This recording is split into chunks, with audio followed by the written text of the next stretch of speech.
Unibet, det enda spelbolag som tar min sport på allvar.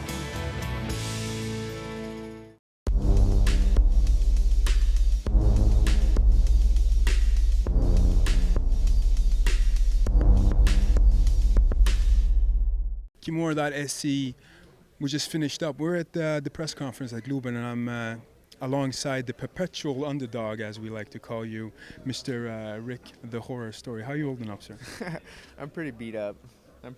Gunnar gave me some good shots, but I feel pretty good. I'm glad I came out with the victory.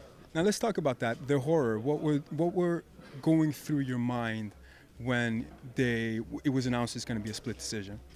I just didn't want the same thing to happen that happened with my fights against Pyle and Gaslam. I mean, the Gaslam fight was closer than the Pyle fight, and I ended up losing that, and Gaslam did what he needed to do to win the fight, and I was happy with that. But I didn't want the same thing to happen again. I didn't want it to be like one of those things that kind of keeps happening in my career. If it went the way that I thought, I'd have a pretty good win streak going right now. Now, he was coming in on this fight. He was ranked 12 in the world. Did you ever feel like maybe a lot of people were given the initial impression that they were feeding story to the wolves?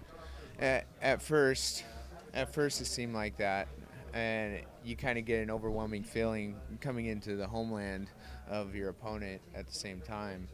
But I fought the toughest in the division, so I knew I've been there.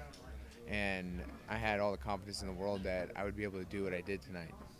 Walk us through it a little bit. You had him hurt badly. He was absorbing a lot of the punishment initially, but then you had him hurt badly. You took him down, and you worked really hard to get the finish, but there was no quit in him at that point. Tell us if you were feeling apprehensive, as if though you had maybe shot your load or your wad, if we can be so interruptly abrasive and call it like that. Yeah, so I had that same type of situation against Mike Pyle, and I dropped him. And if the fence wasn't there, he probably would have been knocked out. But I went in, and I tried to finish it as hard as I could, and then I got really, really tired. And it ran through my head. It's an experience thing now. I didn't want it to happen again. I went in, I gave it a good effort. I saw how rocked he was, and he had his hands up. And I hit him some solid times. But I didn't want to like get completely tired. You can use my terminology, that's fine. I didn't want to punch myself out and then be nothing for the rest of the fight. So I knew he was rocked. I've been rocked before. You get hit again, your legs are never the same. So I wanted to use that opportunity to try and put him down again. And what do you see? Speaking to the critics, everybody was talking about it. You're the perpetual underdog going into your fights.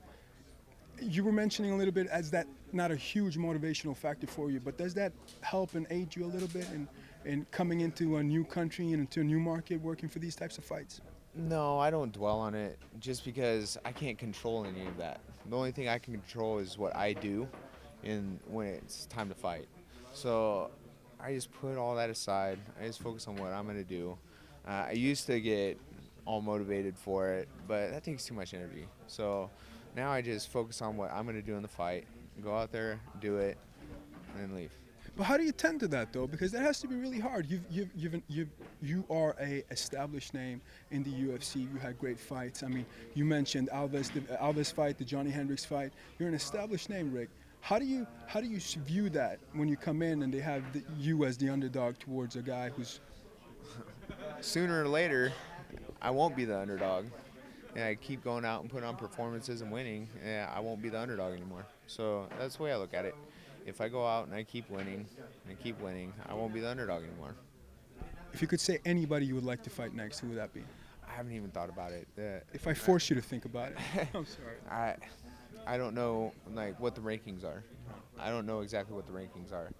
Give me someone. That's all I think of. I'll fight anyone. You'll fight anyone. Yeah. With those words, we would just like to wrap it up. Thank you, everybody, for watching. Not the greatest of nights for Swedish mixed martial arts, but they will sure to be back. I'm standing here with the perpetual underdog, hopefully not for that much longer. Milad Sullivan for Kimura.se. Thank you guys for watching. Unibet, det enda spelbolag som tar min sport på allvar.